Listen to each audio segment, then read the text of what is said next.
제가 지난 수요일 날 내 인생은 공사 중. 공사는 언제 하나요? 고장 났을 때.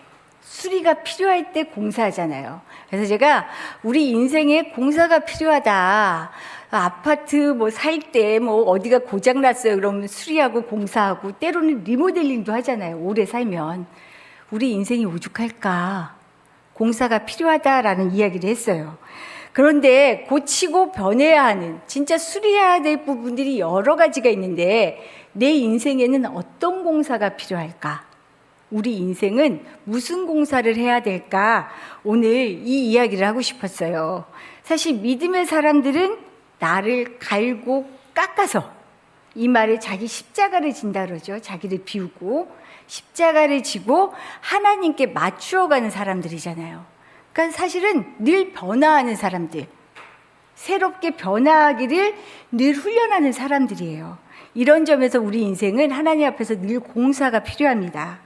나에게 가장 시급한 공사, 뭐가 있으세요? 각자 한번 생각해 보실 시간을 아주 잠깐 드렸습니다. 여러 가지 느끼는 부분이 다르고 다 생각이 다르시겠지만 저는 가장 시급한 공사를 말공사라고 얘기하고 싶어요. 오늘 이 말공사, 사실 제가 아주 그 제목을 잡는데 말의 실수가 없도록 성경 본문 그대로를 따왔는데요. 속으로 엄청 고민했어요. 말공사, 말 리모델링, 말수리, 별걸 다 하다가 본문에서 따자 했는데 오늘 읽은 말씀 가운데 2절의 말씀이에요. 왜 말공사가 필요한지 그 이유가 나옵니다. 우리 2절 흰 글씨로 나온 게 개역개정판이거든요. 흰 글씨의 성경만 같이 한번 읽어볼게요. 우리가 다 실수가 많으니 만일 말에 실수가 없는 자라면 곧 온전한 사람이라 능히 온 몸도 굴레 씌우리라. 아멘. 오늘 야고보서 우리가 읽은 본문을요, 사실은 개역개정판보다 어떤 부분은 세번역, 어떤 부분은 현대인의 성경 이렇게 읽으면 훨씬 이해가 쉬워서 제가 앞에 이렇게 써놨어요. 세번역이다, 현대인의 성경이다. 참조하시면 될 것 같습니다. 제가 세번역으로 되어 있는 부분을 한번 읽어드릴게요. 우리는 다 실수를 많이 저지릅니다. 맞죠? 누구든지 말에 실수가 없는 사람은 온몸을 다스릴 수 있는 온전한 사람입니다. 하나님은요, 말에 실수가 없는 사람을 온전한 사람이라고 얘기하셨어요. 얼마나 말의 실수를 막는 게 어려운지를 보여주는 대목이죠. 그러면서도 반드시 해야 하는 부분이에요. 그래서 오늘 이 말씀을 나눌 텐데, 그래서 오늘은 말이 실수 없이 다스릴 줄 아는 사람을 자기 인생을 컨트롤할 수 있는 사람이다. 하나님 안에서 컨트롤할 수 있는 사람이다. 라고 할 수 있는 건 온전한 사람으로 나아가기 때문이에요. 그러면 왜 말의 실수가 없어야 할까? 그리고 어떻게 말의 실수가 없이 살아갈 수 있을까? 이 부분을 나누려고 합니다. 첫 번째 얘기예요. 내가 하는 말이 사람을요, 살리기도 하고 죽이기도 합니다. 무섭죠? 앞부분은 괜찮은데 뒷부분은 저도 말하기도 무서워요. 제가 옛날 얘기 하나 해드릴게요. 옛날에 박상길이라고 하는 아주 나이 지긋한 백정이 있었습니다. 이 사람이 푸죽간을 운영했어요. 푸죽간 정육점 같은 거죠. 그런데 이 푸죽간에 양반 두 사람이 왔어요. 첫 번째 양반이 고기를 사러 와서는 이렇게 말합니다. 야, 상길아, 고기 한 근 다오. 그랬더니 상길이가 예, 그러지요. 그리고 고기를 딱 떼어서 줍니다. 이번엔 두 번째 양반이에요. 비록 천한 백정이긴 한데 자기보다 나이도 많고 막 이렇게 말하기가 불편한 거예요. 그래서 이렇게 얘기합니다. 박서방, 여기 고기 한 근 주시게. 이 말을 들으니까 박상길이 이 말에 아이고 고맙습니다 하고는요, 기분 좋게 대답을 한 다음에 고기를 떼어주는데 많이 떼어주는 거예요. 많이 떼어서 줍니다. 이걸 그 첫 번째 양반이 봤겠죠. 보고 나서는 따지듯이 물어보죠. 뭐라고 하느냐? 이놈아, 같은 한근인데 왜 이 사람은 많이 주고 나는 적게 주느냐 하고 따지는 거예요. 박상길이 아주 침착하게 대답합니다. 물도 한 모금 마셔가면서. 그거야, 손님 고기는 상길이가 자른 것이고 이 어른 고기는 박상길이가 잘랐으니 다를 수밖에요. 이 말이 뭘까요? 말은 사람의 마음을 움직이는 힘이 있습니다. 어느 때는 사람의 기운을 막 북돋아줘요. 살맛 나게 합니다. 말에는 이런 힘이 있어요. 그런데 어느 때는요, 사람을 밑바닥 끝까지 지옥으로 쳐 넣는 경우가 있어요. 저희 어머니가 예전에 그런 말씀을 하셨어요. 오래전에 돌아가셨는데 누구랑 얘기하고 나면 이 가슴이 헤집어지는 것 같아요. 이렇게 이상하게 속을 긁는 듯하게 말하는 경우가 있잖아요. 너무 힘들다는 거예요. 그만큼 말이 무서운 거예요. 말이 나갈 때는요, 깃털처럼 너무 가볍게 쓱 나가요. 근데 그 말을 받는 사람은요, 너무 무겁고 버거워서 일어날 수 없을 때가 있어요. 오늘 본문에서도 우리 몸의 아주 작은 일부분인 입에서 나오는 말이 온몸을 움직이는 힘이 있다는 것을요, 말을 통해서, 달리는 말이에요. 이 말과 배의 비유를 통해서 이야기합니다. 3, 4절 말씀인데 제가 한번 읽어드릴게요. 말을 부리려면 그 입에 재갈이 물립니다. 그리하여 우리는 말의 온 몸을 끌고 다닙니다. 보십시오. 배도 그렇습니다. 배가 아무리 커도 또 거센 바람에 밀려도 매우 작은 키로 조정하여 사공이 가고자 하는 곳으로 끌고 갑니다. 이 큰 배와 그 힘센 말을 움직이는 게 어때요? 별거 아닌 거예요. 작은 것에서 시작된다는 거죠. 이것과 함께 말이 가지는 무서운 위력을 오늘 6절 말씀에서 얘기해요. 이 6절의 말씀 같이 한번 읽어볼게요. 그러므로 사람의 혀는 불과 같고 악으로 가득 찬 세계와 같습니다. 혀는 몸의 한 부분이지만 온 몸을 더럽히고 우리의 생애를 불태우며 끝내는 혀 그 자체도 지옥불에 타고 맙니다. 작은 키가 큰 배의 방향을 좌우하고요, 작은 불이 온 산을 태우듯이 혀가 한 사람의 인생을 좌우하고 자칫하다가는 인생을 다 불태워버린다라는 것을 지금 얘기해요. 8절 말씀을 보면은 이렇게 얘기해요. 길들여지지 않은 혀. 이 혀는 걷잡을 수 없는 악이요 죽음에 이르게 하는 독이다. 겁나죠? 제가 오늘 겁나는 말씀 드리고 있는 거예요. 이 겁나는 말씀 준비할 때 제 마음이 얼마나 겁났는 줄 아세요? 정말 겁나더라고요. 내 스스로에게. 나의 혀는 잘 길들여져 있나요? 나는 어떤 말을 어떻게 하며 살고 있나요? 사람을 살리는 말을 하고 있나요? 너무 아무렇지 않게 사람의 마음을 막 후벼 파듯이 찌르고 있는 건 아유, 겁나요. 그래서 말은 곧 나다라는 말이 있습니다. 말은 곧 나다. 왜냐하면요, 말에는 그 사람의 본성과 마음이 드러나기 때문이에요. 마음이 드러나는 말은 그래서 사람들과의 관계를 좌우하게 돼요. 다른 게 아니에요. 말 때문이에요.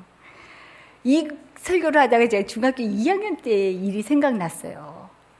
15살 때. 제 말을 제가 처음으로 의식적으로 보게 됐던 시기예요. 3명의 여학생들이 같이 다녔어요. 저를 비롯해서. 녹화가 되기 때문에 이름은 안 밝히겠습니다. 3명이 같이 다녔어요. 친한 친구였어요. 이 중에 또 특별하게 더 친한 친구 있잖아요. 그 친구가 어느 날 저한테, 그 친구가 지금 생각해도 너무 가슴 따뜻한 친구거든요. 그 친구가 어느 날 저한테 이런 말을 하는 거예요. 땡땡이, 뭐 누군지 알겠어요. 그 흔한 이름 중에 은정이가 너 때문에 힘들대. 저 진짜 충격받았어요. 왜냐하면 그 은정이라는 친구가 상당히 말이 센 친구예요. 말을 팍팍 하는 친구들 있죠. 톡톡 막 이렇게 하는 친구. 속으로 황당한 거예요. 아니 걔가 왜 나 때문에 힘들어? 내가 힘들면 힘들지. 좀 억울하더라고요. 그러다 속으로 내가 더 센가? 왜 그런 거야? 너무 황당하고 속상하고 여러 가지 마음에 물어봤어요. 그랬더니 그 친구 하는 말이, 은정이 말이 자기가 무슨 말을 하면 네가 꼭 웃기고 있네 그런대요. 웃기고 있네. 저 진짜 몰랐어요. 진짜 몰랐어요. 근데 지금 제가 돌아놓고 생각하니까 그런 생각이 들어요. 이 친구의 말이 너무 세다 보니까 저도 모르게 방어 기제로 이 친구가 말만 하면 저도 모르게 먼저 공격하듯이 웃기고 있네 이랬나 봐요. 이 말을 듣는데 야, 의식하지 못했지만 제 마음이 드러난 거구나라는 생각이 드는 거예요. 진짜 의식은 못했어요. 정말로. 그 이후로 저는 아직까지 지금까지 제가 웃기고 있네라는 말을 쓰지 않습니다. 아주 의식적으로요. 왜냐하면 그 말이 다른 사람에게 정말 무시당했어 라고 느낄 수 있는 말이라는 걸 제가 알아차렸거든요. 봤거든요. 그러니까 그 말을 이제 쓸 수 없는 거죠. 그렇지만 웃기고 있네라는 말을 쓰지 않는다고 제가 말을 실 수가 없을까요? 의식하든 의식하지 못하든요, 전 또 수도 없이 말의 실수를 하고 있을 거예요. 다른 사람 마음을 아프게 하고 상처를 주고 절망하게 하고, 가장 가까이에선 내 남편과 아내가, 부모와 자식 간에 당연히 그런 줄 아는데 사실은 얼마나 많은 상처를 서로 주고받아요. 일부 예배 때도 얘기했는데 제가 목사님한테 이렇게 뭔가를 말할 때 목사님 발끈할 때가 있어요. 다들 웃으시는 거 보면 다 있으실 거예요. 근데 목사님이 저한테 말할 때 저도 발끈할 때가 있어요. 그 지점이 있죠. 건드리는 지점이 있어요. 그거는 이미 상처받았다는 거예요. 나 싫어, 화나, 속상해, 이 말이에요. 이처럼 내가 길들이지 못하고 내 입에서 나오는 말은요, 관계를 어그러뜨리는 일이 참 많습니다. 좋은 말로 관계를 어그러뜨리는데 진짜 상처받고 힘든 거예요. 그런데 이런 순간이 이걸 다시 거꾸로 이야기하면 뭐가 되냐면요, 바꾸어 생각하면 내 말만 바꾸어도 관계가 바뀔 수 있어요. 내 말만 바뀌어도 상처가 치유될 수 있어요. 희망이 있죠. 그래서 이제 두 번째로 내 말을 길들이는 방법이 무엇인지 이야기하려고 합니다. 두 번째입니다. 말을 바꾸려면요, 마음을 바꾸셔야 해요. 말을 바꾸려면 마음을 바꿔야 한다. 제가 이런 글을 보았어요. 책에서. 읽어드릴게요. 잘 들어보세요. 아까 일부 예배 끝나고 어느 분이 이 다음 물어보시더라고요. 좀 천천히 읽어주시지. 잘 생각해 보세요. 생각을 조심하세요. 언젠가 말이 되기 때문입니다. 말을 조심하세요. 언젠가 행동이 되기 때문입니다. 행동을 조심하세요. 언젠가 습관이 되기 때문입니다. 습관을 조심하세요. 언제가 성격이 되기 때문입니다. 성격을 조심하세요. 언젠가 운명이 되기 때문입니다. 나의 마음속 생각이요, 내 말과 행동, 결국은 인생까지 바꿀 수 있다라는 이야기예요. 잠언 16장 말씀 한번 볼까요? 23, 24절 말씀인데요. 같이 읽어보겠습니다. 지혜로운 자의 마음은 그의 입술을, 선한 말은 꿀송이 같아서 마음에 달고 뼈에 양약이 되느니라. 제가 다시 세 번역으로 한번 읽어드릴게요. 마음이 지혜로운 사람은 말을 신중하게 합니다. 하는 말에 설득력이 있습니다. 당연하죠. 움직이니까요, 마음을. 선한 말은 꿀송이 같아서 마음을 즐겁게 하여 주고 쑤시는 뼈를 낫게 하여 줍니다. 사람을 살리는 말을 하는 사람의 전제가 뭘까요? 이 말씀을 보면요, 마음이 지혜로운 데 있어요. 마음이 지혜롭고 고와야 생명의 말을 할 수 있습니다. 우리가 읽지 않았지만 12절 말씀을 보면요, 마음의 씨앗이 무엇이냐, 그거에 따라 열매가 결정된다라고 얘기해요. 내 형제들아 어찌 무화과 나무가 감람 열매를 포도나무가 무화과를 맺겠느냐 이와 같이 짠물이 단물을 내지 못하느니라. 이 말씀은 다른 게 아니고요. 콩 심는데 뭐 나요? 콩 나요. 팥 심으면 팥 나요. 마음을 살리는 말이 나오게 하는 데는요, 마음밭이 사람을 살리는 말이 나오려면 마음밭이 그런 생명 있는 고운 마음밭이 되어야 가능하다는 거죠. 그런데 간혹 속마음과는 다른 투박한 말로 상처를 주는 경우가 우리가 종종 있죠. 이럴 때 어떻게 해야 될까요? 반드시 고쳐야 합니다. 아무리 맛난 음식을 잘 만들어도요, 이것을 깨끗하지 않은 그릇에 담으면 어떻게 돼요? 못 먹어요. 아무도 손댈 수가 없어요. 내 마음은 그렇지 않은데, 그런 경우 너무 많잖아요. 우리 다 경험하잖아요. 하지만 마음이 그렇지 않으면 그렇지 않은 말을 하는 훈련을 해야 해요. 훈련이 왜 훈련인 줄 아세요? 쉽지 않으니까. 습관 들이지 않으면 안 되니까 훈련이에요. 교회에서 영성 훈련, 새롭게 되어지는 훈련, 바로 이런 훈련이에요. 말부터 길들일 수 있는. 목적이 옳으면요, 수단이 옳아야 합니다. 내용이 맞으면 내용을 실현하는 방법 역시도 맞아야 합니다. 제 아무리 마음과 뜻은 좋다고 해도 이것을 표현하는 방식이 옳지 않으면요, 정말 진수성찬 다 준비했는데 어떻게 해요? 개밥 그릇에 넣는 격이 돼버려요. 이거 너무 속상하잖아요. 그 애를 썼는데, 진심을 다 담았는데, 그 수고를 다 했는데 수고가 수고로 드러나지 않게 망치는 거죠. 이렇듯 말과 마음은 함께 움직일 때 힘을 발휘하게 되어 있습니다. 그러니 이제 우리의 마음을 어떻게 해야 돼요? 좋은 밭으로 갖고 생명을 살리고 세우는 말을 하는 것, 이것이 그리스도인의 가장 기본적인 신앙 훈련입니다.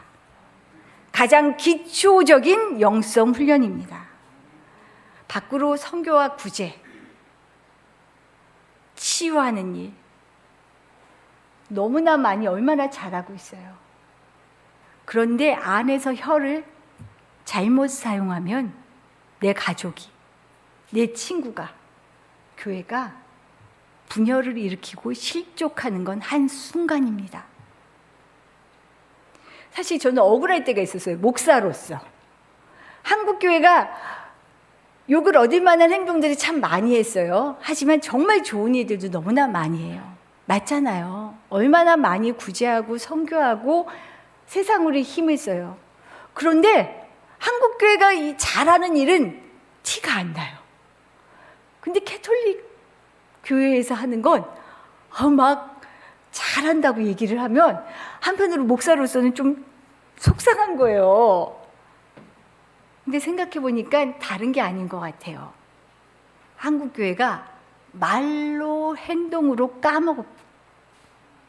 그 잘하는 일을, 그 선한 일을 까먹지 않았나 싶으니까 정말 속상하더라고요.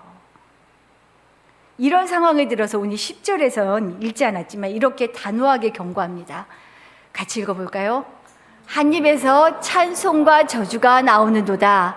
내 형제들아, 이것이 마땅하지 아니하다. 안 된다.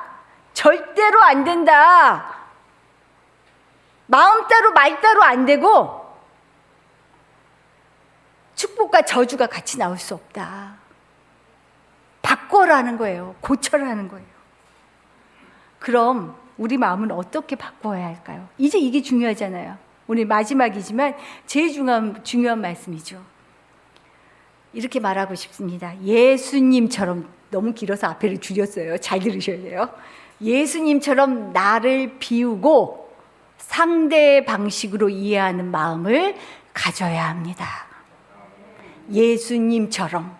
예수님이 어떻게 비우셨는지 빌립보서 2장에 너무나 잘 나와 있어요. 이 말씀 한번 볼게요.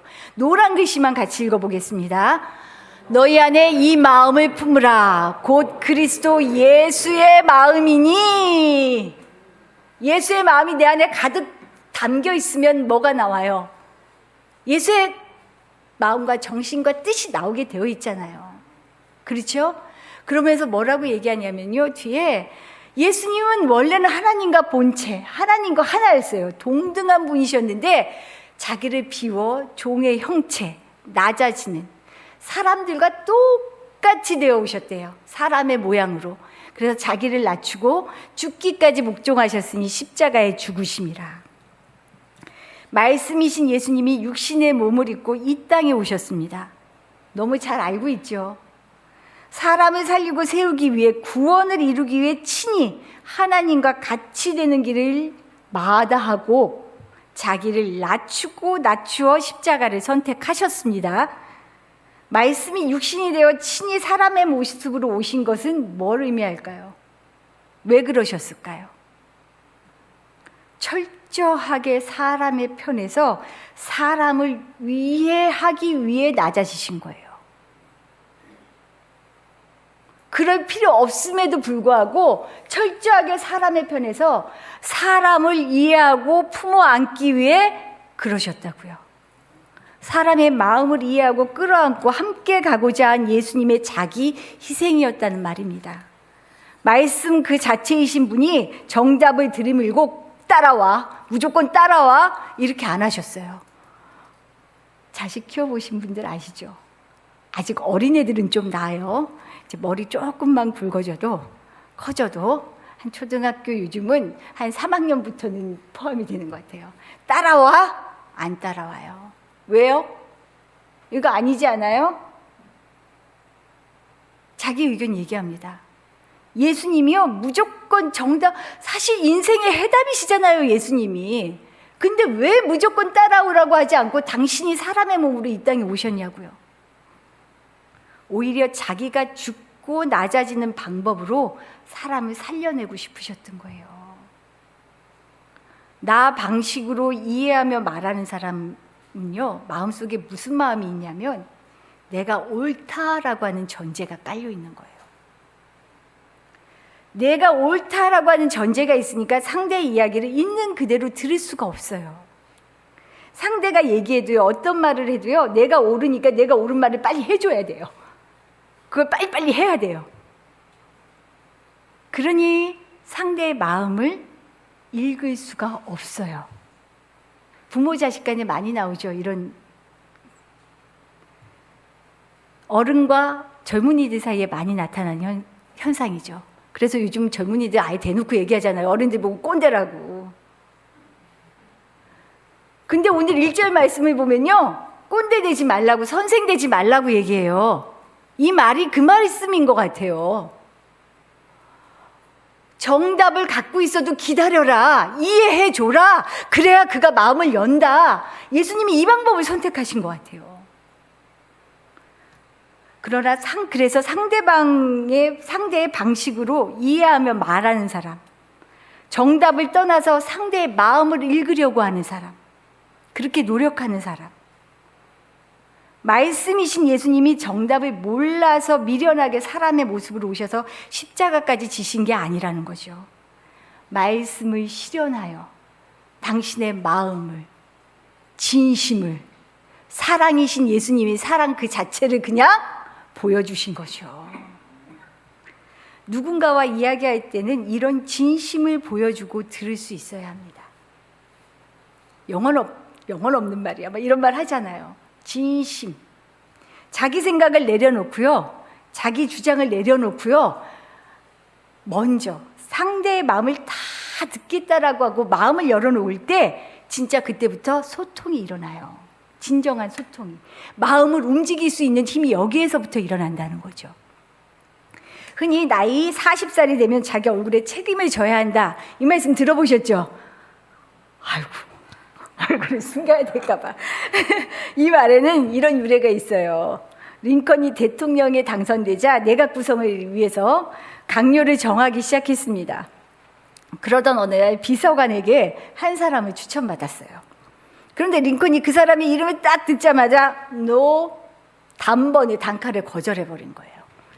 거절이 할 수 있다고 쳐요. 근데 거절의 이유가요, 충격적이에요.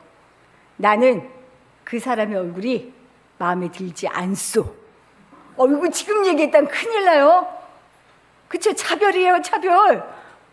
차별인가 뭔가. 예, 이거 큰일 날 말이에요. 비서관이 얘기했어요. 아니, 그 사람 얼굴을 그 사람한테 책임을 물으면 어떻게 해요? 부모한테 물으면 모를까? 맞는 말 아니에요? 그렇죠. 그런데 뭐라고 얘기하냐면 링컨이 아니요. 세상에 처음 나올 때는 부모님이 만들어준 얼굴이지만 그 다음부터는 자신의 얼굴을 자기가 만드는 겁니다. 말은 더하지 않을까요? 얼굴은 고치고 싶어도 좀 한계가 있는 것 같아요. 말은 안 그래요. 얼굴로 자신의 삶을 책임지는 것보다 더 분명히 드러나는 것은 그 사람의 말에 있는 것 같습니다. 진짜 나의 믿음을 증명하는 것은요, 내가 하는 말일 수 있어요. 어떤 순간에도 사람을 살리고 세우는 말을 하려고 애쓰는 사람, 그 사람이 참 믿음의 사람이다. 사실은 이 말씀을 너무 드리고 싶었어요. 이것을 기억하며 나의 혀를 길들여가는 훈련을 통해 말에 실수가 없는 사람이 되어지기를 힘썼으면 좋겠습니다.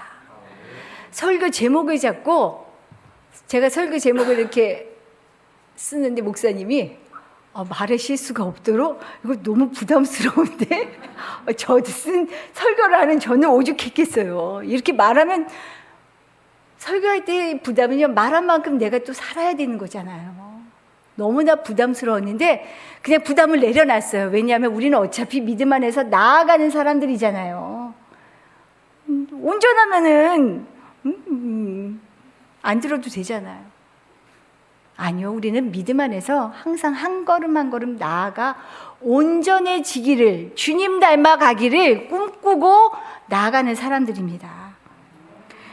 내가 다른 사람을 실족해 하는 사람이 아니라 다른 사람을 살리는 생명의 역사에 동참하는 온전한 사람으로 나아갈 수 있기를 기도하시기 바랍니다. 교회에 참 우픈 얘기가 있죠. 교회가 말이 제일 많아. 교회 가면 상처받아. 웃는데 웃을 수 없는 얘기잖아요. 우리 교회는 새로운 교회를 꿈꾸고 있어요. 맞죠? 달라야죠. 뭐가 달라도 달라야죠. 이 다름의 기준은요, 무엇보다 가장 기본, 제가 아까 가장 기초적인, 가장 기본적인 영성훈련이라고 말했던 이유가 여기 있습니다. 하나님, 우리 교회가 말 때문에 실족하는 교회가 아니라 말 때문에 그냥 사람들이 힘이 나고 소망이 생기고 죽을 맛이다라고 쓰러졌던 사람까지 일으켜 세울 수 있는 그런 교회 되게 해주십시오. 그런 공동체가 되게 해주십시오. 우리 그런 기도와 소망으로 나아갈 수 있기를 간절히 바랍니다.